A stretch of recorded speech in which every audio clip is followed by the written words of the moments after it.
피난처에 있으니 환난을 당한 자이리오라.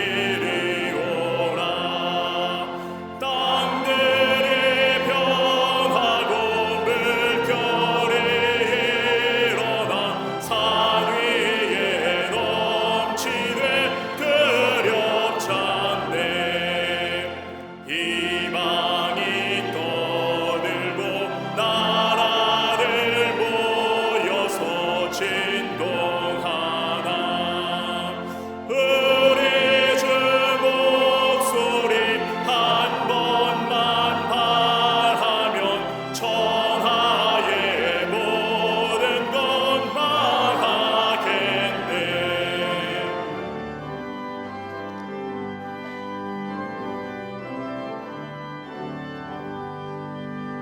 만유주 하나님 우리를 도우니 피난처요. 세상의 난리를 그치게 하시니 세상의 장검이 쓸데없네. 높으신 하나님 우리를 구하니 할렐루야.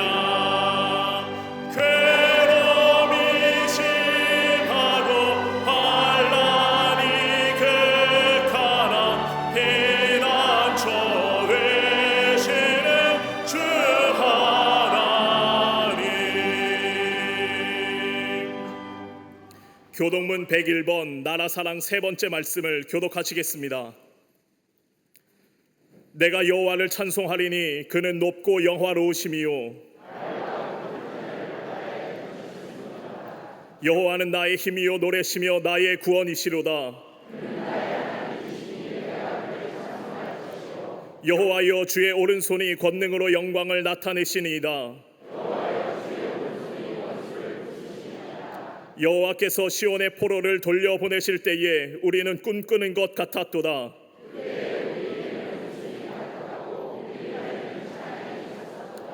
그때 문나라 가운데서 말하기를 여호와께서 그들을 위하여 큰 일을 행하셨다 하였도다.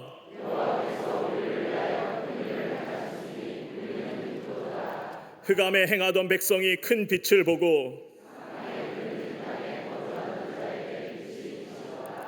주께서 이 나라를 창성하게 하시며 나의 기업 이스라엘이여 복이 있을지어다 하실 것임이라. 아멘.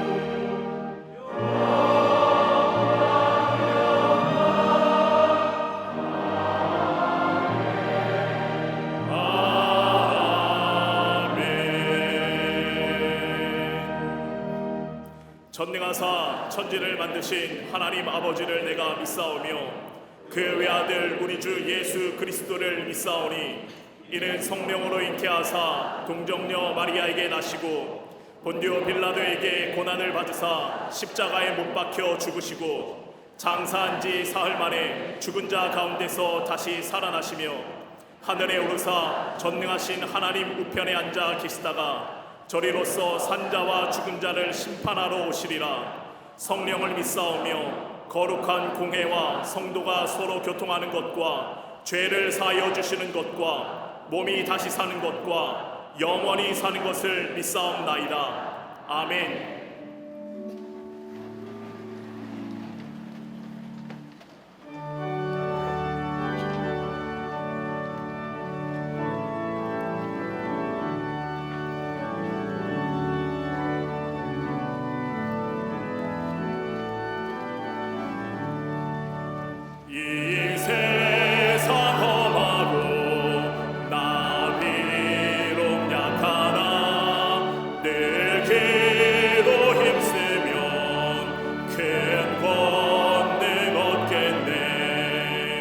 주의 은혜로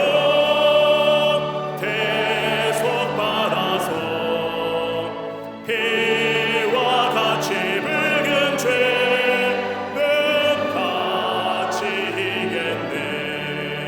주님의 권능은 한없이 크오니 돌 같은 내 마음 꼭 녹여주소서. 주의 은혜로 대속받아서 피와 같이 붉은 죄는 같이 이겼네.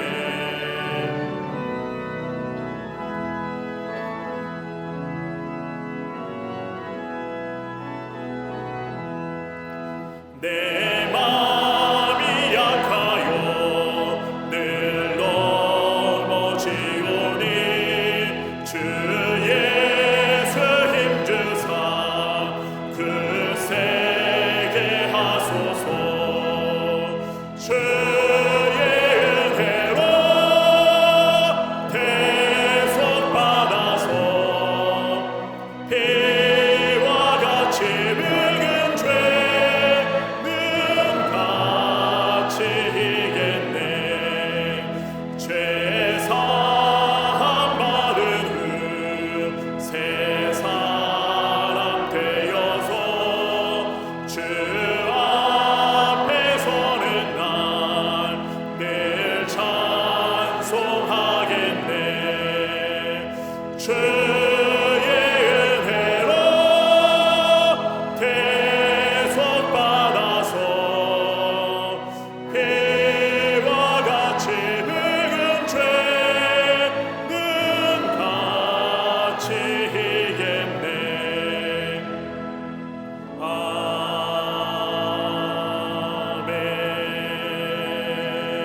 아멘. 좋으신 하나님, 변함없는 주님의 은혜와 사랑에 감사를 드립니다. 귀하고 복된 날 하나님의 사랑받는 백성들 주의 전에 모여 기쁨과 감사 예배 드리게 하심에 감사를 드립니다. 특별히 광복 80주년을 기억하고 기념하며 오직 하나님께만 감사의 예배를 드리오니 홀로 영광 받아주시고 성령의 충만한 임재를 내려 주시옵소서. 급변하는 시대에 휩쓸려 진리 되신 말씀대로 살지 못하고 이리저리 방황하며 기진하는 우리를 불쌍히 여겨 주시옵소서. 죄악에 물들어가며 작은 유혹에도 쉬이 무너진 우리를 다시금 붙들어 주시사 오직 십자가 보혈의 능력으로 교만과 나태함을 씻어 정결케 하여 주시옵소서. 예배를 통하여 주님 안에서 거룩한 백성으로 거듭나는 은총을 허락하여 주시옵소서.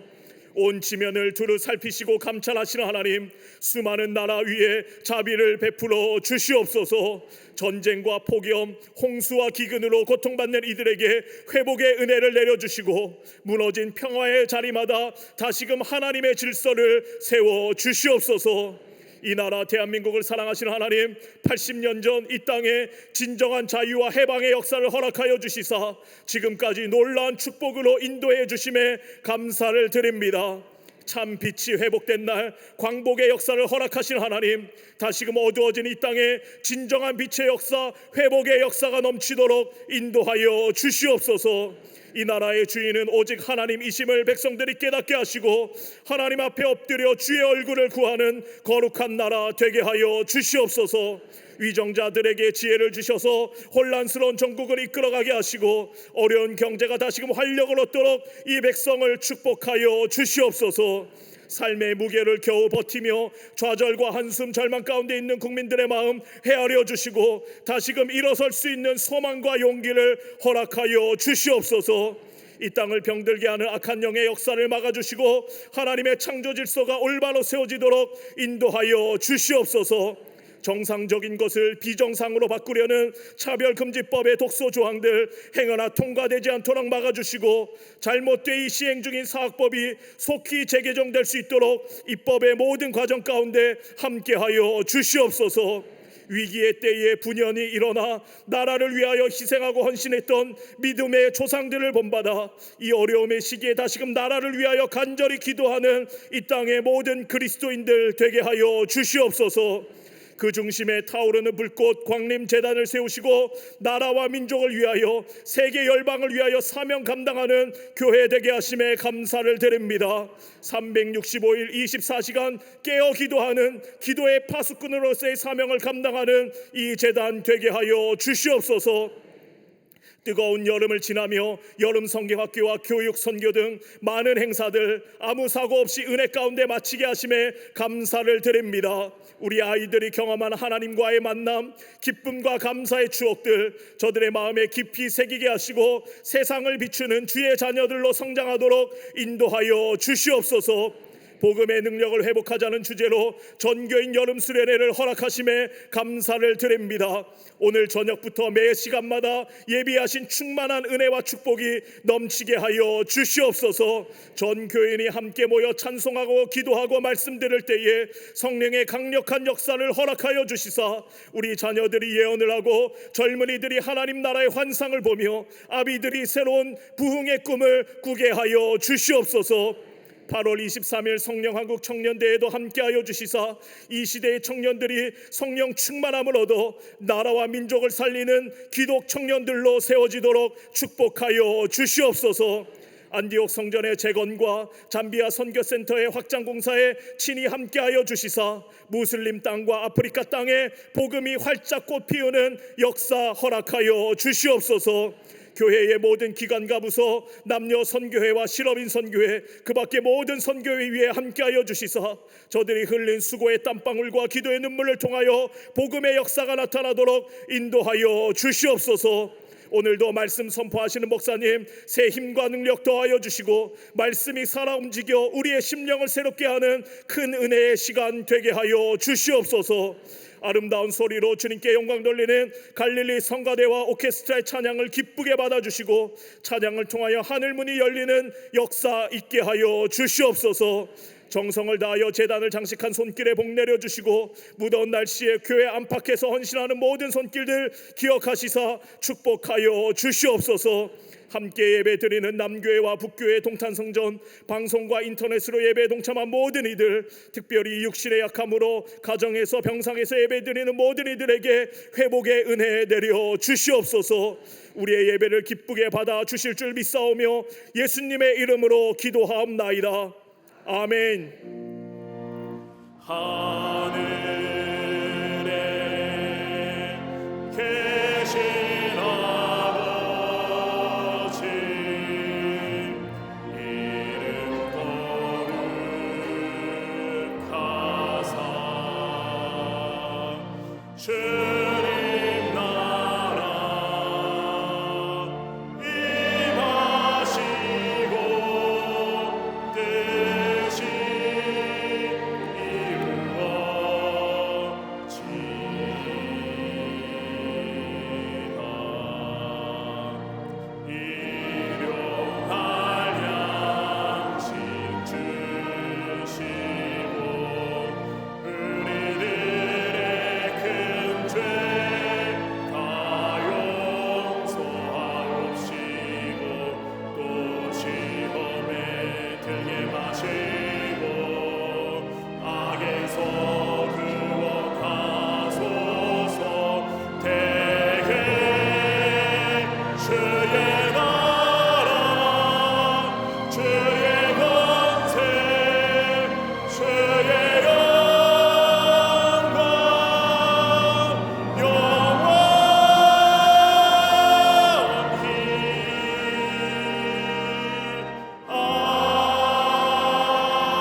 할렐루야. 거룩한 주의 날, 주의 전에 나와 예배한 우리 모든 광림의 권속들, 또 영상을 통하여 예배에 참여한 우리 모든 하나님의 거룩한 백성들 위해 하나님의 놀라운 은혜와 하늘의 축복이 함께 하시기를 먼저 주의 이름으로 축원합니다. 앞뒤 전후 좌우고 계신 분과 함께 인사하시겠습니다. 예수님이 우리의 능력이십니다 라고 인사하며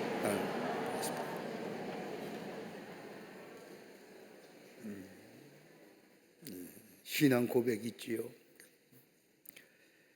전교인 여름 수련회가 오늘 저녁부터 12일 저녁까지 화요일까지 있어지게 됩니다. 올해는 오늘 저녁과 또 월요일날 새벽과 월요일날 저녁과 화요일날 새벽과 화요일날 저녁 5번에 걸쳐서 여름 수련회가 있어지게 됩니다. 매년마다 우리의 심령에 큰 은혜를 받았고 또 큰 능력의 역사를 경험했습니다. 올해는 조금 다르게, 예전에는 다 한꺼번에 한 분이 오셔서 말씀을 전해 주셨는데 올해는 5분의 능력 있는 귀한 목사님을 모시고 여름 수련회를 갖고자 합니다. 저녁 집회 때마다 강사님이 다르십니다. 오늘 저녁부터 있을 귀한 여름 수련회 오셔서 함께 말씀을 나누며 우리의 심령이 시원케 되는 귀한 은혜를 경험하는 이번 여름 수련회가 되기를 바랍니다. 여러분이 오셔야만 이 자리가 채워지는 거예요. 여러분이 안 오시면 빈자리입니다.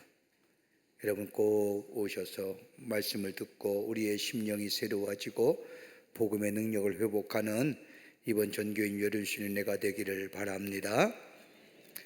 다 오실 줄 믿습니다. 끝내 안 하시는 분은 안 오시겠다는 건데 오실 줄 믿습니다. 이제 아멘 하시는군요. 오늘 저녁부터입니다. 2025년 성령왕국 청년대회가 8월 23일 토요일 날 장충체육관에서 있습니다. 경년마다 우리 광림교회가 주관이 되어서 우리 한국의 청년들과 함께 말씀과 찬양과 기도하는 시간입니다. 올해가 우리 성령왕국대회 열려지는데 올해는 특별히 아시아 지역에 있는 젊은 지도자들을 초청해서, 젊은 청년들과 지도자를 초청해서 함께 성령대회를 합니다. 약 한 50여 분 가까운 청년들이 한국에 오게 되는데 말씀과 또 기도와 찬양의 자리입니다. 여러분도 널리 알리셔서 함께 참여하시고, 청년만 오는 자리가 아니라 여러분도 오셔도 됩니다. 여러분이 오시면 여러분의 마음이 청년인 줄 믿습니다. 그죠? 오셔서 은혜 받는 자리가 되시기를 바랍니다. 기도 많이 해 주시기를 바랍니다. 큰 은혜의 자리가 될 수 있도록 기도해 주십시오. 오늘 강담면 22교구의 이선학원 성도님 가정에서 자녀들과 함께 이호진 성도님을 추모하며 장식해 주셨습니다. 선교구와 교구 소식 선교회 모임들 나와 있습니다. 보시고 여러분들 다 참여해 주시기를 바랍니다. 지난 한 주간에 어려움을 당한 가정들이 많이 계십니다. 만나실 때에 하늘의 소망으로 위로하여 주시기를 바랍니다. 박스 광고에 많은 광고들이 나와 있는데 보시고 참여해 주셔서 하나님 나라를 세워가는 귀한 기회로 삼으시기를 바랍니다. 여러분이 기도해 주셔서 저는 지난 한 주간 우리 교회 의료선교위원들과 함께, 저 의료선교팀과 함께 피지 땅에 다녀왔습니다. 피지가 어딨냐면 저 호주 옆에 있는 섬나라입니다. 올해가 특별히 뉴질랜드 광림교회가 세워진 지 30년이 되는 30주년 기념의 해입니다. 그래서 뉴질랜드 광림교회의 선교팀과 우리 광림교회 의료선교팀이 합해서 피지 땅을 방문하여 복음을 전하고, 또 우리 의료선교위원회에서 의료선교팀이 가서 진료해주고 왔습니다. 무려 70여 명이 가까운 선교팀입니다. 가장 큰 선교팀인데 거리도 가장 멉니다. 제가 가장 먼 곳에 간 것이 바누아투인데, 바누아투 다음으로 그거보다 더 먼 곳이 피지입니다. 주일날 출발해서 난디라고 하는 곳에 도착해요. 차로 무려 4시간을 가야 됩니다. 비포장입니다. 먼지 고스란히 뒤집었었습니다. 근데 특별히 우리 뉴질랜드 광림교회가 피지의 섬에 선교하면서 그 밀림 안에, 그러니까 외진 곳에 오지 안에 교회를 3곳이나 세웠습니다. 그래서 그 한 교회를 중심으로 해서 선교하면서 우리 의료선교팀과 또 뉴질랜드 광림교회 선교팀과 합해서 그 한 지역을 방문하는데 한 150여 명이 사는, 함께 모여 사는 동리입니다. 동리가 그렇게 여러 곳에 띄어져 있지요. 한 곳에 동리에 들어가서 진료를 하는데, 제가 선교지를 많이 다니지만 그렇게 열악한 곳이 처음입니다. 샤워장도 없지요. 화장실도 제대로 없지요. 뭐 그냥 아무데나 배변하면 됐죠. 그리고 동물과 가축들이 같이 살죠. 거기에 마을 회관 곳이란 곳에 자리를 잡고, 또 교회당이 있어서 교회에서는 진료하고, 마을 회관 같은 데서는 음식 봉사를 하는데, 우리 음식 봉사 하신 분들이 참 수고 많이 하셨습니다. 아침에 일어나서 아침 식사 준비하면, 먹고 나면 점심 해야죠. 점심 먹고 나면 저녁 해야죠. 3박 4일 동안 우리만 먹은 것이 아니라 음식을 만들어서 마을 사람들을 다 나누어 줬습니다. 카레라이스를 처음 먹어봤대요. 다 나누어 주고, 그리고 3박 4일 동안 그렇게 섬기며 그리스도의 사랑을 나누고 왔습니다. 치료해 준 사람만 해도 한 사람이 350여 명이 치료를 받았는데, 하루를 치료하고 나니까 연통을 넣어서 친족들이 다 그 마을로 온 겁니다. 하룻밤을 자고 다 치료받는데 한가만 받을까요? 다 들려가는 거지요. 그렇게 해서 치료한 사람들이 1000여 명이 넘습니다. 왜 이렇게 저녁은 일찍 돌아오는지, 그러니까 오지니까요. 저녁은 일찍 들어오고 또 아침은 일찍 밝고, 그러면서 저들을 3박 4일 동안 고스란히 꼼짝도 못하지요. 아무것도 못해요. 그냥 날 새면 일어나는 거고, 어두면 자는 거고, 그냥 아무 데서나 침낭 펼치고 자는 거고, 그렇게 열악한 환경 속에서도 그리스도의 사랑을 전하고 저들을 진료하고 복음을 전하고 왔습니다. 얼마나 귀한 일인지요. 제가 이렇게 보면서 얼마나 감동스러운지요. 문명의 기기가 전혀 닿지 않는 곳에 비행기로 12시간 날아가지요. 날아가서 또 비행기를 갈아타고 2시간 가지요. 차 타고 4시간을 들어가지요. 정말로 첩첩산중 같은 산을 몇 개 넘는지 모르겠습니다. 가서 저들을 위로하고 또 복음을 전하고 또 정성껏 그리스도의 사랑을 전하고 왔습니다. 참 감사한 일이고, 이런 일에 우리 교회가 쓰임받는 것에 감사하고, 여러분이 기도 많이 하신 줄 압니다. 기도하셨죠? 기도하신 것은 그 선교에 동참하신 일입니다. 감사를 드리며 이렇게 간략하게 보고하지만, 다음 주에 우리가 사진과 함께 보면서 어떤 일들이 일어났구나 라고 함께 보며 감사하는 시간이 있게 될 줄 믿습니다. 기도해 주신 여러분들 진심으로 감사를 드립니다. 저는 미국의 달라스에 개신교 선교 140주년 기념대회가 있어서 미국의 기념대회에 한미 연합감리교회와 함께 같이 기념 행사를 갖고, 그리고 피지를 거쳐서, 그리고 오클랜드에 나와서, 뉴질랜드에 나와서 창립 30주년 기념 예배를 드리고 어젯밤에 돌아왔는데 밤 9시에 돌아왔어요. 선교대원들이 다 함께. 그래도 아무 병든 사람 없고 아픈 사람 없고 무사히 돌아오고, 오늘 예배 보니까 다 오셨어요. 피곤함에도 불구하고 하나님 앞에 감사드리고 기도해 주신 여러분들에게 감사의 말씀을 전합니다. 그 밖에 광고들 보시고 기도와 관심과 참여를 부탁드립니다. 이제 성경무도 읽겠습니다.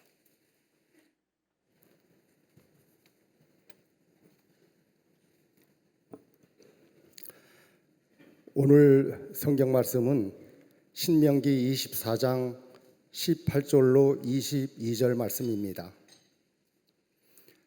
너는 애굽에서 종되었던 일과 내 하나님 여호와께서 너를 거기서 속량하신 것을 기억하라. 이러므로 내가 네게 이 일을 행하라 명령하노라. 네가 밭에서 곡식을 베일 때에 그 한 뭇을 밭에 잊어버렸거든 다시 가서 가져오지 말고 나그네와 고아와 과부를 위하여 남겨두라. 그리하면 내 하나님 여호와께서 내 손으로 하는 모든 일에 복을 내리시리라. 내가 내 감람나무를 떤 후에 그 가지를 다시 살피지 말고 그 남은 것은 객과 고아와 과부를 위하여 남겨두며 내가 내 포도원의 포도를 딴 후에 그 남은 것을 다시 따지 말고 객과 고아와 과부를 위하여 남겨두라. 너는 애굽 땅에서 종되었던 것을 기억하라. 이러므로 내가 네게 이 일을 행하라 명령하노라. 아멘.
갈릴리 성가대와 오케스트라의 귀한 찬양에 감사합니다. 고맙습니다.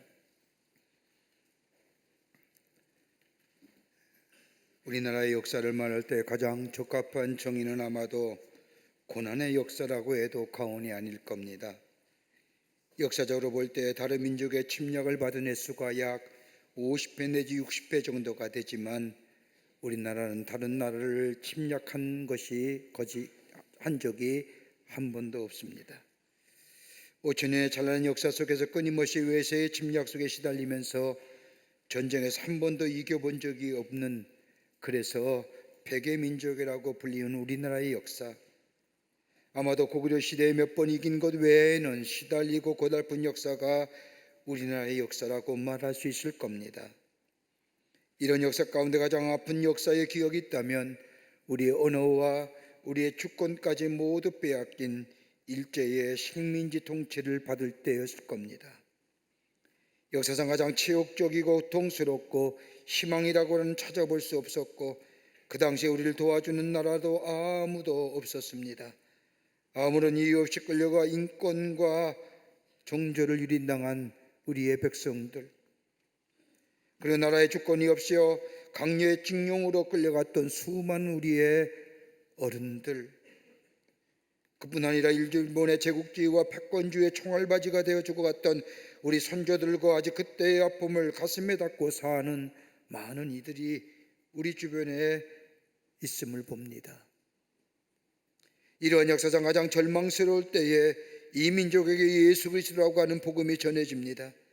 절망 속에서 나라를 잃어버렸던, 그래서 모든 것을 잃어버린 그때에 하나님 나라의 복음이 전래되면서 이 나라는 다시 꿈꿀 수 있는 나라가 되었습니다.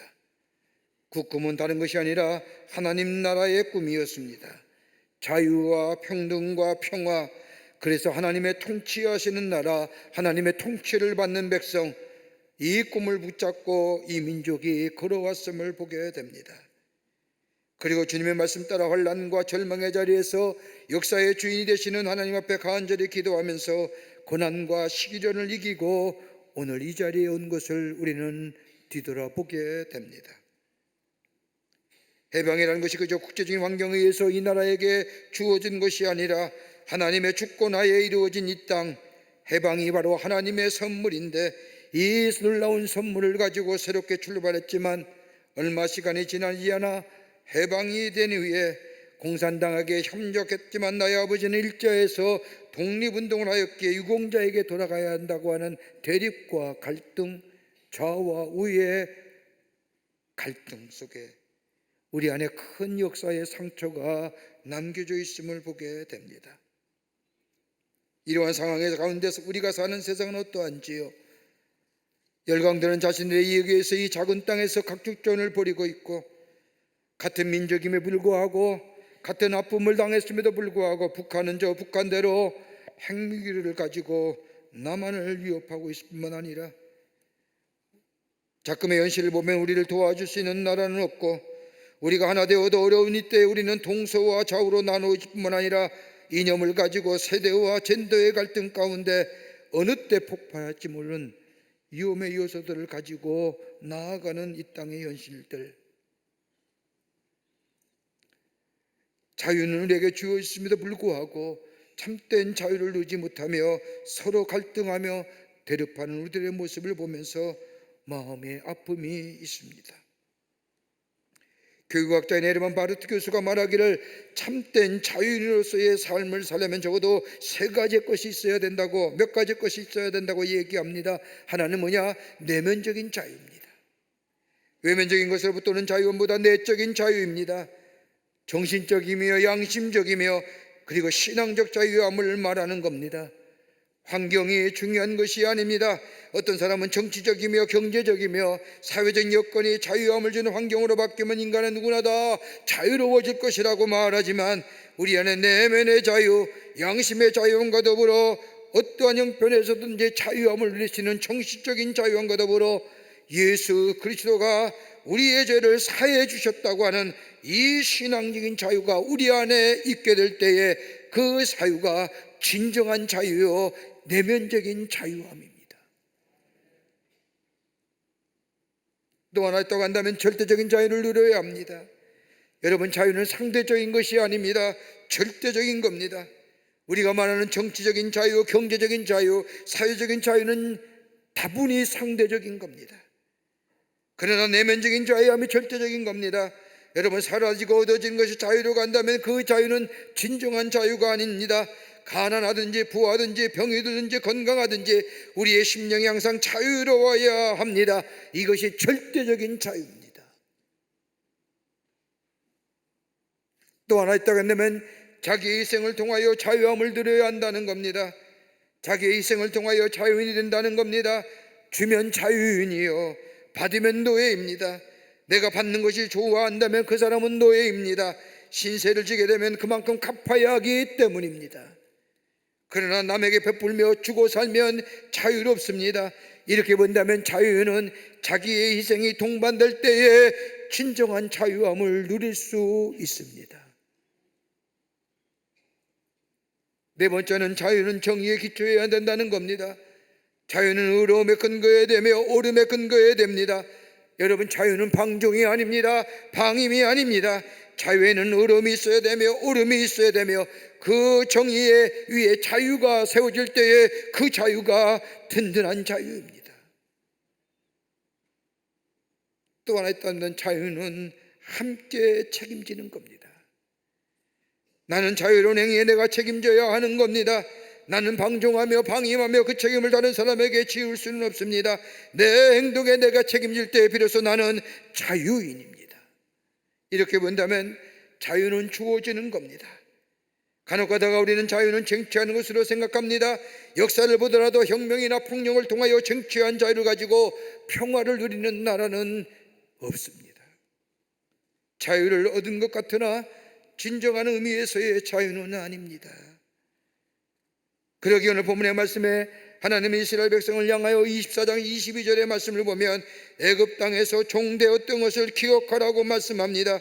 이 말씀은 출애굽 사건 속에서 하나님께서 이스라엘 백성에게 하신 말씀입니다. 여러분 보세요. 이스라엘 백성에 있어서의 출애굽이란 해방의 사건이요, 억압으로부터의 자유함을 뜻하는 사건의 출애굽 사건입니다. 이스라엘의 출애굽 사건만큼이나 드라마틱한 사건은 없을 겁니다. 아마도 우리나라가 일제의 30년의 억압과 압제에 살다가 해방과 자유함을 얻은 것처럼 무려 400년 동안이나 노예 생활하던 이스라엘 백성들, 노예로 태어나 노예로 죽어가던 사람들에게 자유와 해방을 얻게 되었다는 것은 상상하지도 못할 일입니다. 그런데 이 놀라운 일들이 하나님의 능력과 이적과 기적 가운데 일어났습니다. 하나님 모세를 부르셨고 새롭게 하시어 이스라엘 백성에 보내시며 하나님의 능력으로 이스라엘 백성을 애굽의 손에서 자유를 얻게 하셨습니다. 그런데 문제는 이스라엘 백성에게 있습니다. 정치적으로 물리적으로 자유를 얻었지만, 해방은 되었지만 그들의 생활 습성이나 생각이나 자유인이 아니었습니다. 여전히 노예이십니다. 조금만 어려움과 힘든 일이 만나게 하면 애굽으로 돌아가자고 말합니다. 원망합니다. 불평합니다. 하나님이 부르시어 저들의 지도자가 된 모세를 비난합니다. 죽이겠다고 합니다. 하나님을 원망합니다. 어느 책을 보니까 일본에 36년 동안 압제해 있다가 일본의 군국주의 해방으로 말미암아 8.15 해방을 맞이할 때 온 나라가 혼란스러웠습니다. 정치적으로도 어려웠지요. 경제적으로도 어려웠습니다. 더 나아가 토지개혁으로 일어나여 나라가 소란스러울 때에 사람들이 옹기종기 모여 앉아서 가장 많이 말했던 말이 뭐냐? 차라리 일정시대가 낫지, 해방전이 나았지 라고 말하는 것이었답니다. 자유함을 소중함을 모르는 사람들의 이야기일 겁니다. 아마도 이렇게 말하는 사람은 노예 근성을 가진 사람들일 겁니다. 여러분, 자유처럼 소중한 것이 어디 있을까요?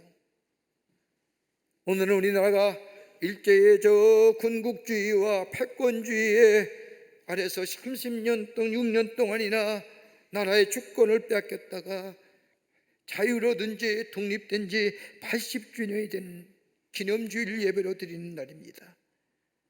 참된 자유의 본성이 어디 있는지요?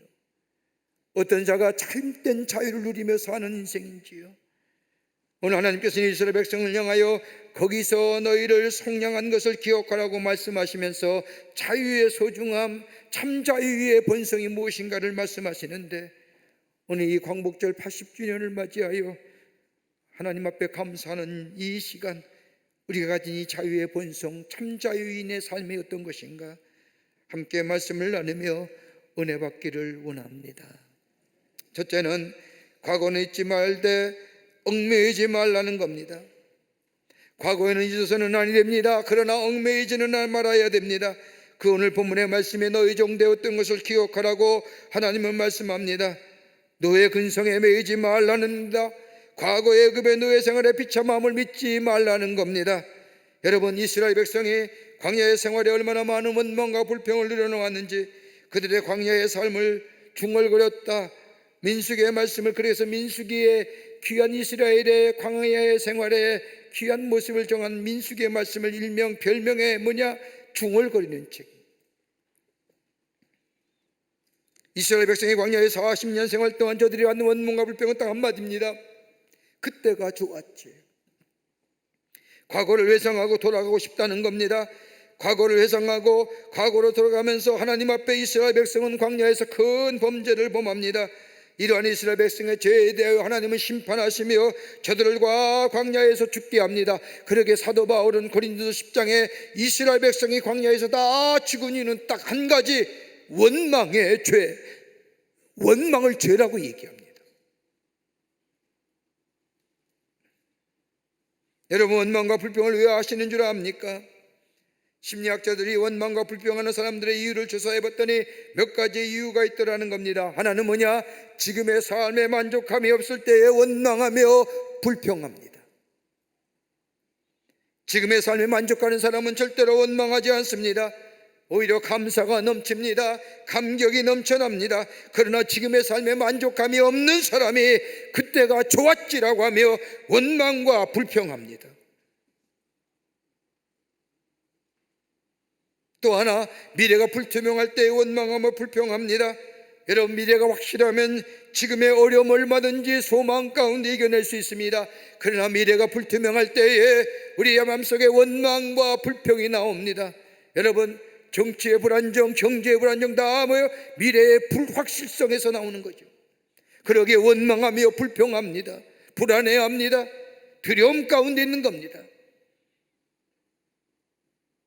정치가 안정된다는 게 뭘까요? 미래의 확실한 것을 제시해 주셔야 됩니다. 미래의 비전을 제시해 줘야 됩니다. 그렇지 못할 때에 백성이 불안해하는 겁니다.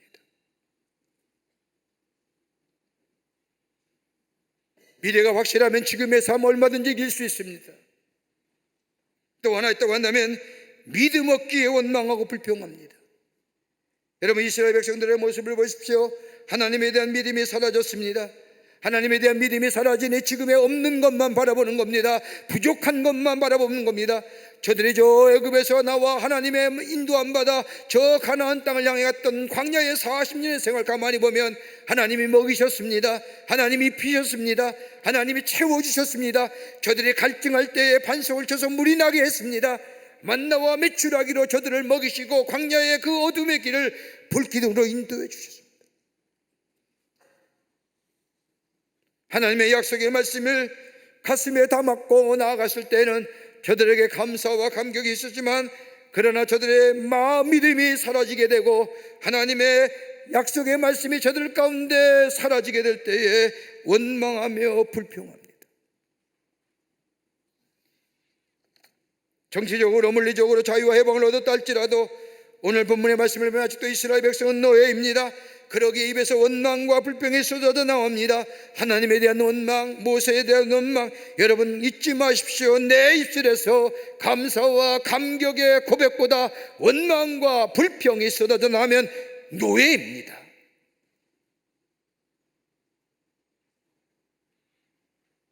그러나 감사할 수 있다면 그 사람은 자유인입니다. 여러분, 불평과 불만을 넘어설 수 있는 것은 남이 아니라 감사입니다.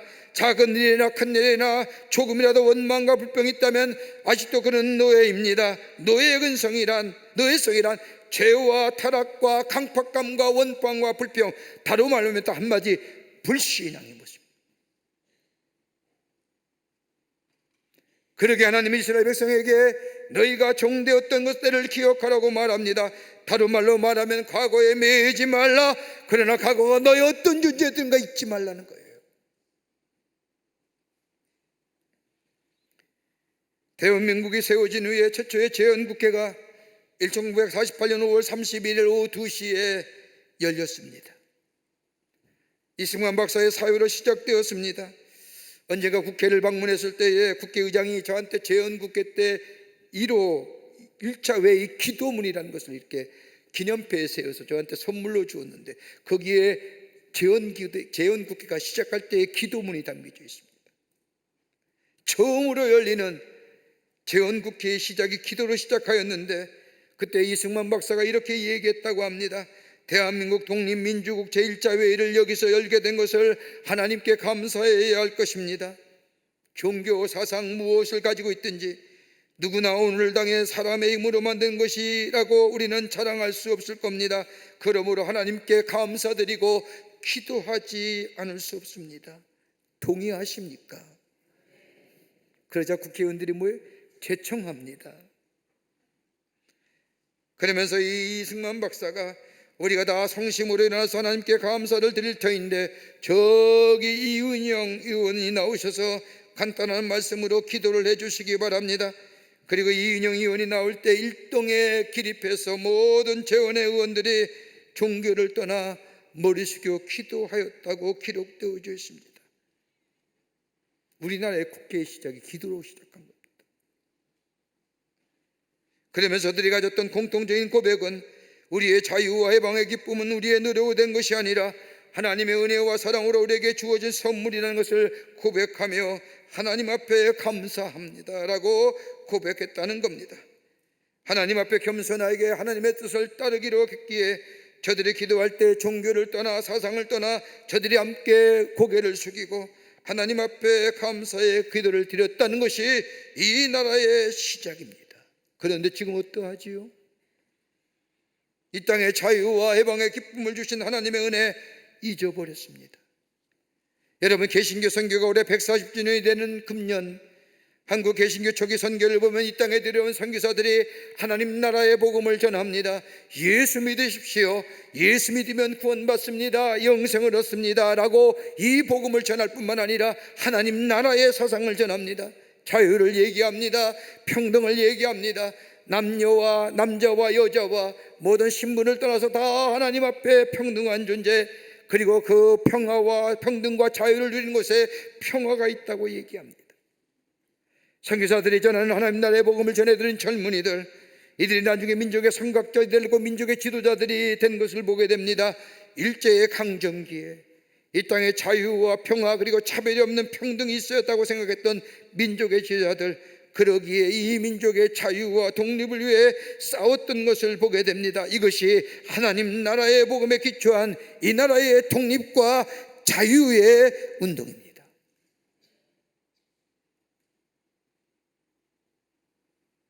지금은 어떠한지요? 먼저 믿는 우리들이 하나님의 은혜를 잊어버렸습니다. 하나님의 은혜 대신 우리 가운데 물질이 우리의 삶 속에 자리 잡습니다. 하나님의 은혜와 사랑 대신에 우리 안에 이 과학의 기기의 유익함이 내 안에 자리 잡았습니다. 힘이 승상합니다. 힘이 자리 잡게 되었습니다. 우리의 욕망이 우리의 마음속에 점점점 자리가 넓혀지는 것으로 이 땅은 점점점 무너져 가게 됩니다. 여러분, 하나님의 은혜가 우리 안에 넘치게 되면 겸손해집니다. 하나님의 은혜가 우리 안에 넘쳐나게 되면 감사하는 자가 됩니다. 하나님의 은혜가 우리 안에 넘쳐나면 감사와 감격 속에 우리 안에 새로운 생명력 에너지가 넘쳐나게 되어 새로운 역사를 이루어가게 됩니다.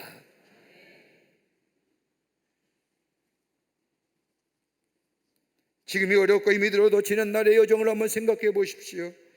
하나님께 우리의 삶을 인도해 주셨던 여정들을 생각하며 그 속에서 하나님의 은혜가 얼마나 귀한지 발견하게 되며, 그리고 하나님에 대한 감사가 우리의 삶 가운데 고백되어질 수 있다고 한다면 우리는 우리가 알지 못하는 새로운 일과 새로운 미래가 우리 안에 열려질 뿐만 아니라 그 은혜를 생각하여 기억할 때에 감사가 있고, 감사로 하여금 우리의 삶 속에 새로운 삶의 역동성이 만들어낼 뿐만 아니라 이 에너지가 우리의 삶을 새롭게 변화시켜 새로운 미래로 열어가게 하실 줄을 믿습니다.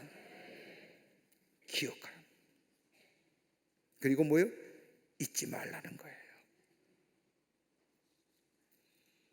두 번째는 영적인 자유함이 누리라는 겁니다. 영적인 자유함이 문제입니다. 오늘 신명기 24장 18절의 말씀을 보면 여호와께서 너를 거기서 속량한 것을 기억하라. 속량이란 것이 뭘까요? 값을 치루어 주셨다는 겁니다. 그냥 얻어진 자유가 아니라 값을 치러 주셨다는 겁니다. 애굽의 노예로 거하고 있던 이스라엘 백성들, 하나님의 백성이라는 것, 하나님이 어떤 분이라는 것, 자신의 조상인 아브라함이 누구이며 이삭이 누구며 야곱이 누구랑 다 잊어버렸습니다. 하나님의 백성이지만 하나님의 백성됨을 잊어버리고 사합니다. 이러한 이스라엘 백성을 하나님은 400년 전에 야곱에게 하신 약속의 말씀을 이루시기 위하여 이스라엘 백성을 애굽에서 구속하여 줍니다. 구원해 주셨다는 겁니다. 여러분, 우리가 구원받았다는 게 어떤 걸까요? 내가 구원받았다는 것을 뭐로 얘기할 수 있을까요? 죄에서 구원받았습니다. 그로 인하여 내 안에 구원의 역사가 임합니다. 영원한 생명이 있었습니다. 여러분, 이것이 우리에게 구원받은 것에 대한 결과입니다. 그런데 우리가 정령 구원받았던 게 뭘까요? 다름이 아니라 하나님과의 관계가 회복되었다는 거예요. 하나님이 나의 하나님이 되고 내가 하나님의 백성이 되었다는 겁니다. 이스라엘 백성이 저 애굽에서 구원받았다는 것은 다름이 아니라 하나님이 이스라엘의 하나님이 되고 이스라엘 백성이 하나님의 백성 되었던, 즉 관계성이 회복되었다는 겁니다. 여러분, 복음서의 말씀을 보세요. 우리 예수님의 병 고치는 사역을 보면 예수님이 단순히 질병만 고쳐주신 것이 아닙니다. 고통을 주시면서 언제나 믿음을 말씀하십니다. 믿음이 너를 구원하였느니라. 내 믿음대로 될지어다. 내가 이만한 믿음을 만나본 적이 없느니라. 늘 믿음에 대하여 말씀하십니다. 여러분, 그 믿음은 어떤 믿음일까요? 하나님과의 관계성이 회복되었다는 겁니다.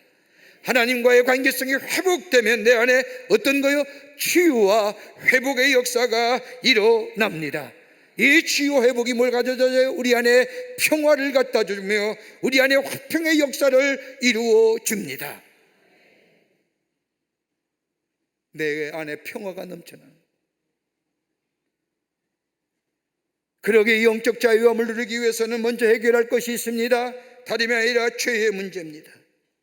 여러분, 죄의 문제가 해결될 때 비로소 자유함, 영적인 자유함을 누리게 됩니다. 죄의 노예 상태에 놓이게 될 때 하나님의 관계성이 회복되어야 되고 비로소 구원받았고 더 나아가 다른 사람과 더불어 화평함을 누리는 평화가 임하게 됩니다. 뭐예요? 회개해야 되는 거예요. 회개는 어떤 것이요?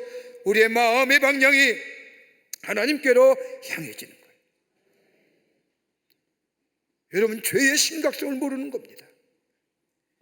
죄는 하나님과 관계를 무너뜨립니다. 죄는 사명을 망각하게 하고 죄는 자식뿐만 아니라 공동체를 무너지는 파괴력을 가지고 있습니다. 죄는 하나님이 주시는 놀라운 자유를 잘못 사용하게 만드는 통로가 됩니다. 죄는 하나님을 대적하는 일을 쉽게 하길 뿐만 아니라 용서받지 못할 일을 너무나 쉽게 하면서 우리 자신을 무너뜨리게 만듭니다.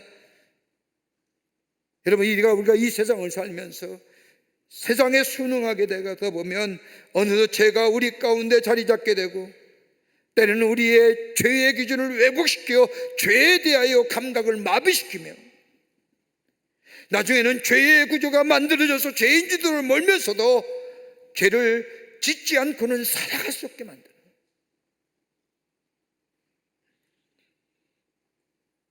죄의 치명적인 요소는 뭐냐? 하나님이 우리에게 주시는 축복을 막아버립니다. 내 개인을 무너뜨립니다. 나를 파괴합니다. 공동체를 파괴합니다. 여러분, 죄가 문화가 되어버린 곳에는 죄에 대한 기준이 사라지는 거예요. 그러나 하나님의 은혜가 내 속에 들어오기 시작하면 내 속에 있는 죄가 보이기 시작합니다. 하나님의 은혜를 생각하는 겁니다. 그리고 내 죄를 회개하는 겁니다. 내 마음의 방향을 하나님께로 바꾸는 겁니다. 하나님과의 관계성이 새롭게 정립이 됩니다. 그럴 때 하나님의 말씀이 들려옵니다. 그 말씀이 들려올 때 죄의 분별함이 있습니다. 그 말씀이 나를 새롭게 합니다. 죄를 이길 힘을 우리에게 가져다 줍니다.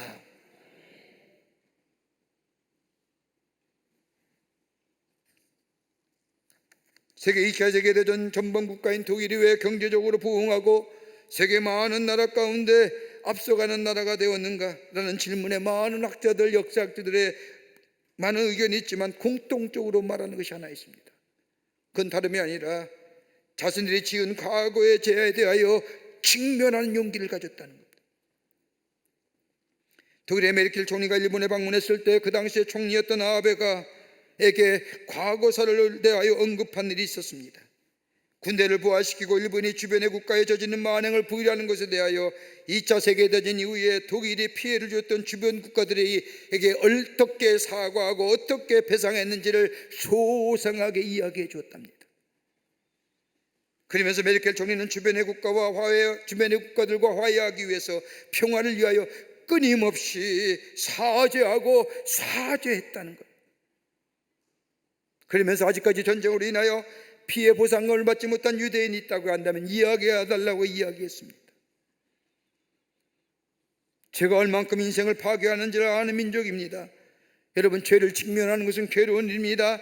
그러나 죄를 직면할 수 있는 용기가 있을 때에 비로소 우리의 죄를 돌이켜 하나님이 원하시는 하나님 관계성의 삶으로 나아갈 수 있는 겁니다. 여러분, 폴란드에 가보면 아우슈비츠 수용소가 있습니다. 그 아우슈비츠 수용소에서 가장 많은 유대인들이 죽었습니다. 근데 그 아우슈비츠 수용소를 가장 많이 방문한 나라가 어디 있느냐? 독일입니다. 독일의 어린 학생들이 수학여행 아우슈비츠를 방문하여 자신들의 조상이 저지른 극악무도한 죄에 연장 것도 한 개인의 잘못된 생각으로 인하여 600만 명이라고 하는 엄청난 유대인이 죽어간 그 장소를 보면서 저들은 생각합니다. 다시는 우리의 역사 속에 이러한 죄를 범해서는 안 될 것이다. 생체 실험을 했던 독일 바이에른의 부엔발트 수용소에 박물관을 만들어 후대들에게 우리가 얼마나 역사 앞에 엄청난 죄를 지었는가를 저들은 보여줍니다. 아프지만, 고통스럽지만 그것이 바로 회복의 길. 여러분, 죄는 나만 괴롭게 하면 괜찮은데 이웃을 아프게 하지 않습니다.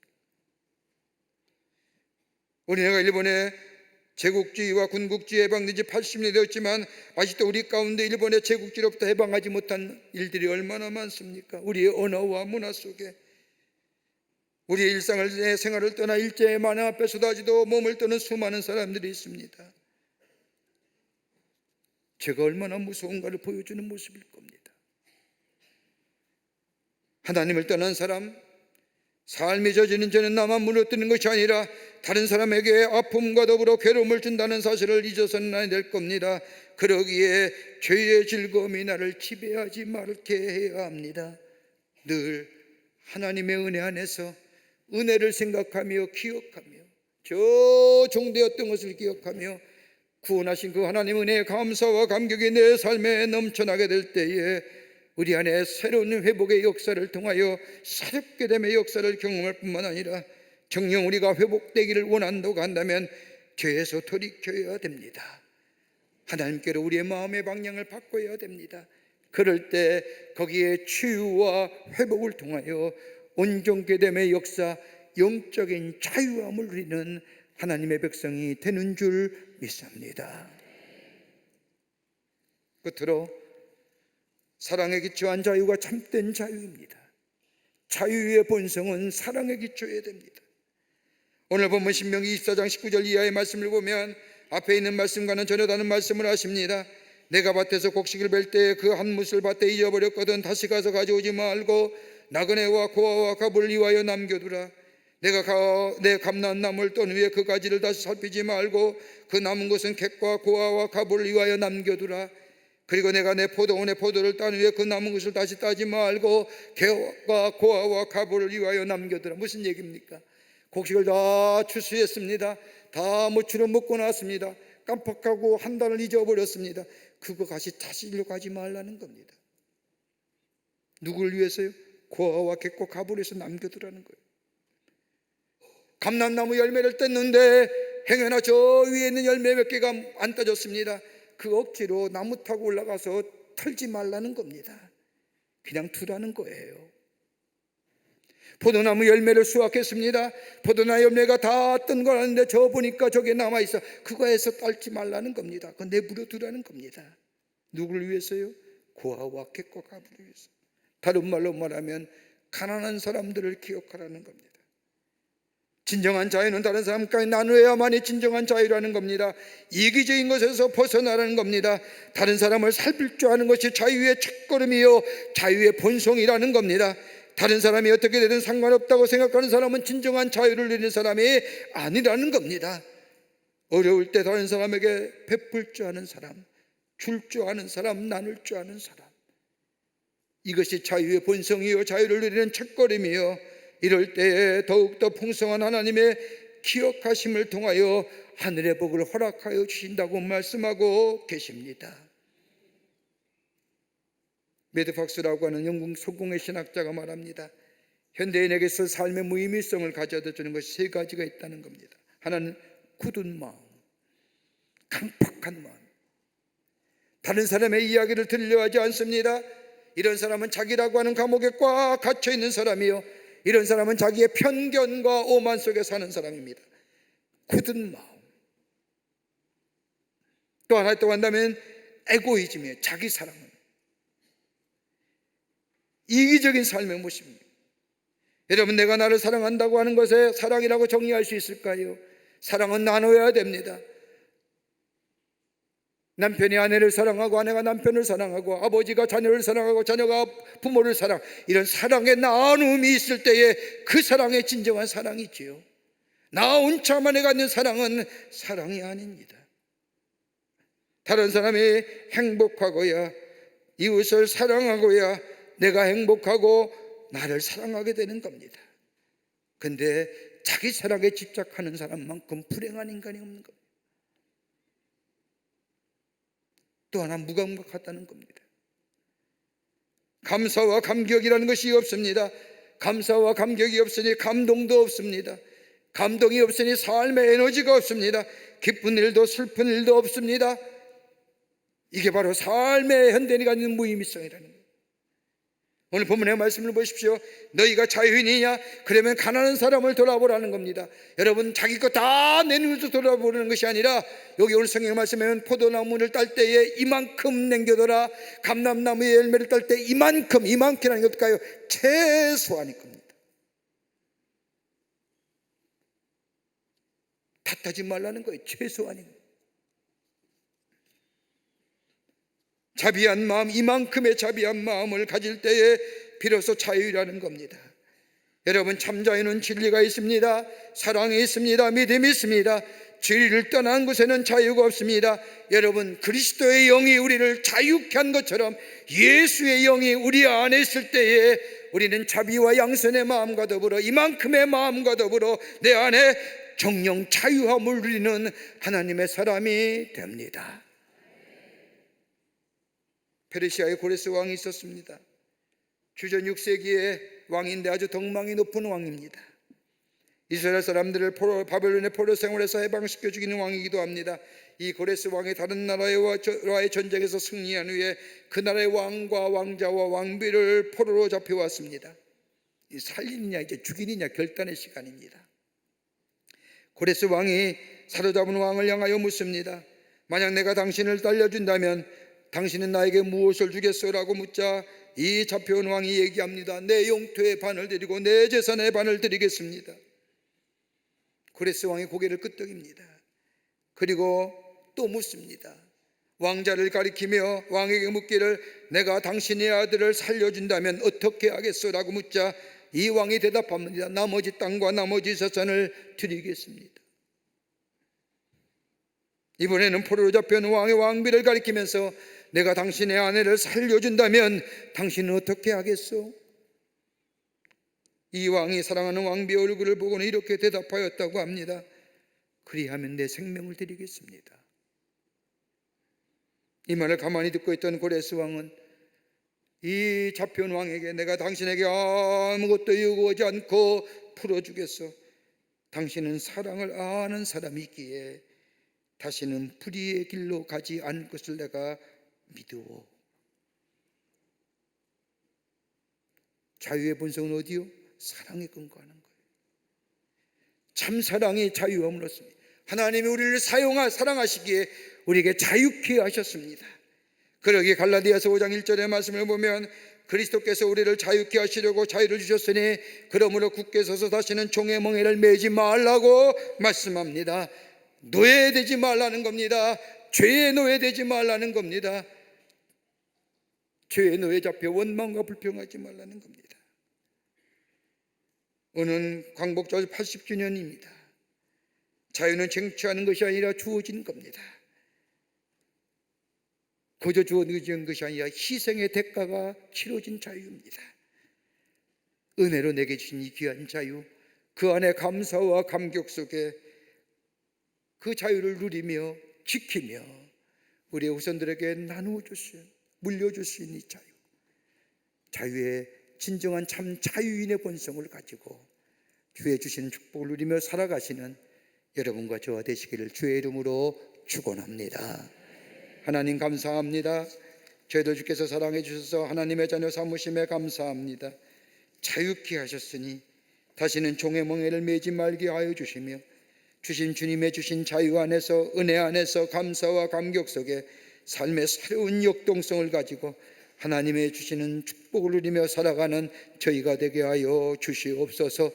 이 자유 누리게 하시며 지키게 하시며 우리의 후손들에게 물려줄 수 있는 저희가 되게 하여 주시옵소서.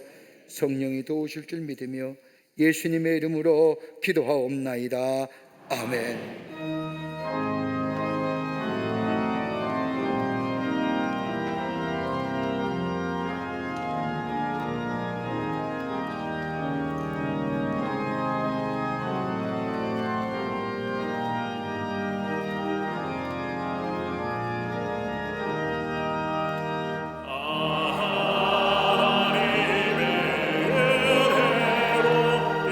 있을 데 없는 자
오늘도 나의 기도를 들으시는 주, 간절하게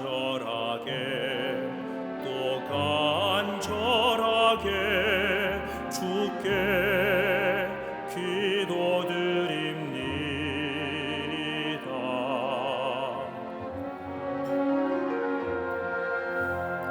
나의 마음을 아시는 주님, 주 은혜로 살아온 자 여기 있으니 긍휼을 베푸사 내 영혼이 오직 주로 기뻐하게 하소서.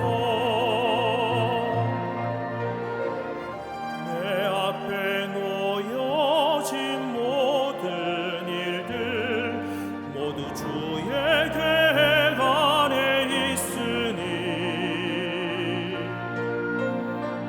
주님의 뜻에 순종하며 감사 찬양 드리게 하소서. 주님 내 마음 아시지요. 주님 나의 영변 아시지요. 모든 것 아시는 주님만이 나의 전부임을 고백합니다.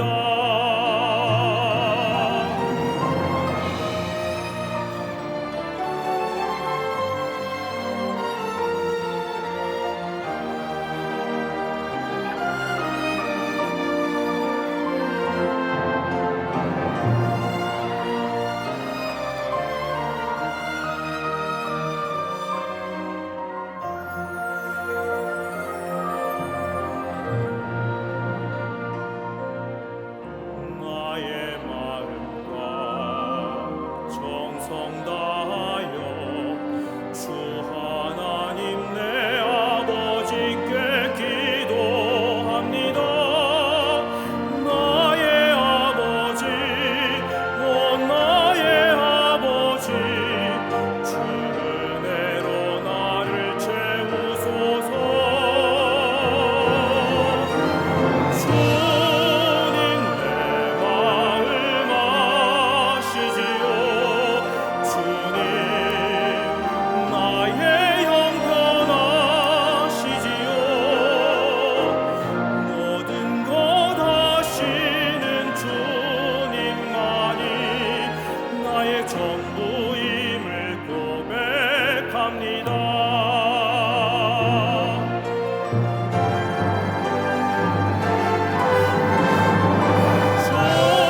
주님 내 모습 아시지요. 주님 나의 영변 아시지요. 모든 것 아시는 주님만이 나의 전부임을 고백합니다. 주님만이 나의 전부입니다. 오직 주님만이, 오직 주님만이, 오직 주님만이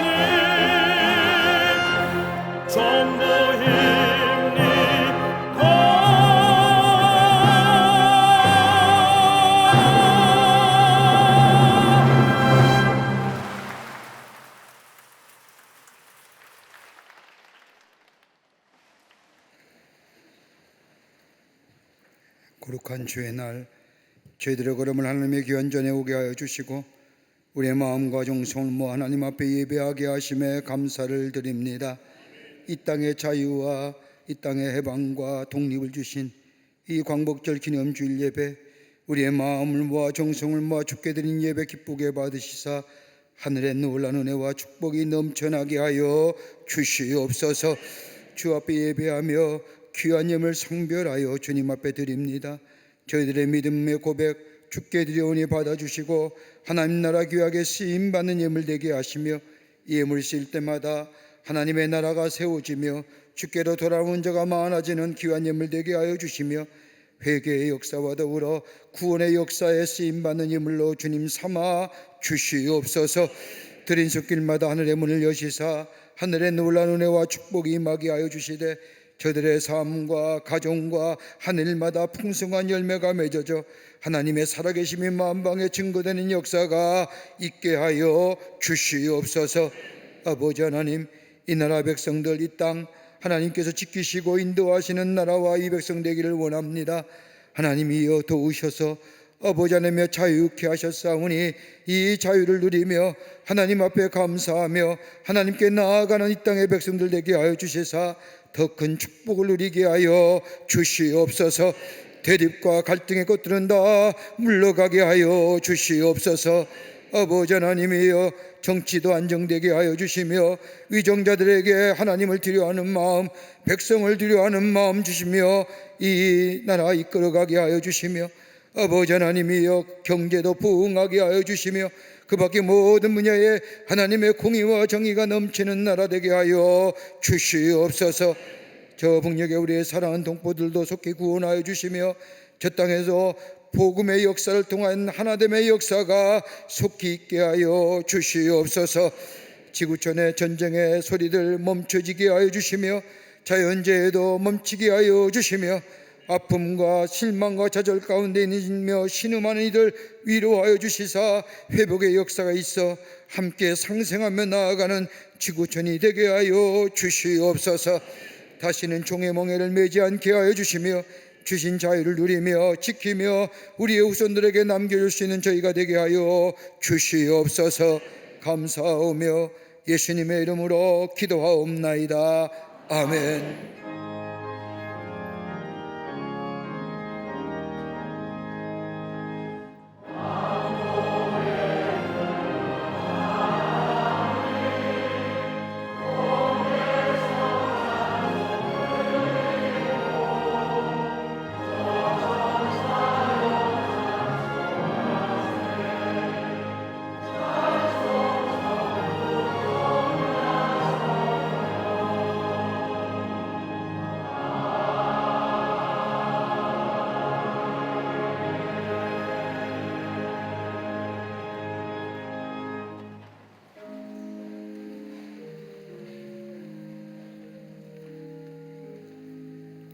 오늘 이 아침 시간에 우리에게 처음 오신 분 계십니다. 호명할 때 나와 주시면 진심으로 환영하겠고요. 새가족 등록 카드는 아닌 했지만 처음 오신 분 계시면 인도자와 함께 나와 주시면 환영하도록 하겠습니다. 신보원 십장로님이 인도하신 여슬기님 어디 계십니까? 네, 환영합니다. 예, 감사합니다. 새가족 등록 카드는 아닌 했지만 처음 오신 분 계시면 환영하도록 하겠습니다.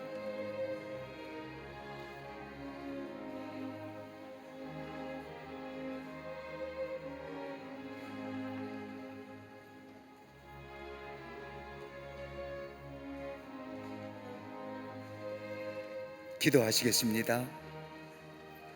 거룩한 주의 날 당신의 귀한 백성 주의 전에 오게 하심에 감사합니다. 저의 이름을 하늘나라의 생명케 지위에 기록해 주시고 주님과 함께 구원과 영생 가운데 이 땅에서 하나님의 축복을 누리며 사는 하나님 나라의 백성 되게 하여 주시옵소서. 주님이 늘 동행해 주실 줄 믿으며 예수님의 이름으로 기도하옵나이다. 아멘. 뒤돌아서실까요? 교우들 향하실까요? 여러분께 박수로 환영하시죠. 예, 감사합니다. 우리 장로님 따라가 주시면 교회 소개하고 안내하겠습니다. 뉴스레터 나왔습니다. 여러분 하나씩 가져가셔서 보시며 교회 지난 2주간 어떤 일이었는가 함께 나누시며 또 전도의 기회로 삼으시기를 바랍니다. 선교지의 여담 하나만 더 말씀드리려고 합니다. 이게 전기가 없으니까 동트면 이제 아침이잖아요. 근데 이상한 것은 닭이 우는데 새벽 3시서부터 오는 겁니다. 그러니까 아침에 동이 틀 때까지 얼마나 소리를 지르는지 그것처럼 수면 방해가 없습니다. 어떻게 좀 잡을 수 있지 않을까, 그렇게 고민하다가 3박 4일을 지냈는데, 3박 4일을 지내면서 우리 모든 선교대원들이 공통적으로 느낀 것입니다. 닭이 울기 전에 깨야지. 그러면서 무슨 생각을 했냐, 닭이 울기 전에 우리의 심령이 깨끗해져야지, 베드로처럼 되시면 안 되지 않겠는가, 심령이 깨어 있어야지. 오늘 저녁서부터 부흥해야 합니다. 심령을 깨우는 일입니다. 여러분 오셔서 말씀 가운데 우리의 심령이 다시 한번 깨어나고 새로워지는, 우리의 심령이 시원케 되어 복음의 능력을 회복하는 이번 여름 수련회가 되기를 바랍니다. 다 일어나실까요? 오늘은 광복절 80주년 되는 기념주일입니다. 마지막 찬송 대신 우리가 애국가 4절까지 함께 제창하겠습니다.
지금은 우리 주 예수 그리스도의 크신 은혜와 하나님 아버지의 한량없으신 사랑하심과 성령님의 인도하심과 교제하심이 오늘 광복절 기념주일을 맞이하여 우리에게 자유와 해방을 허락해 줄 뿐만 아니라 이 땅의 독립을 허락해 주신 그 하나님의 놀라운 은혜와 사랑을 우리 마음속에 새기며 이 자유 잘 지키며 누리며 우리의 후손들에게 물려주기로 새롭게 다짐하며 저 세상을 향하여 나아가는 우리 모든 광림의 권속들과 영상을 통하여 예배에 참여한 모든 이들 위해 주께서 지금으로부터 영원토록 함께 하시기를 간절히 축원하옵나이다.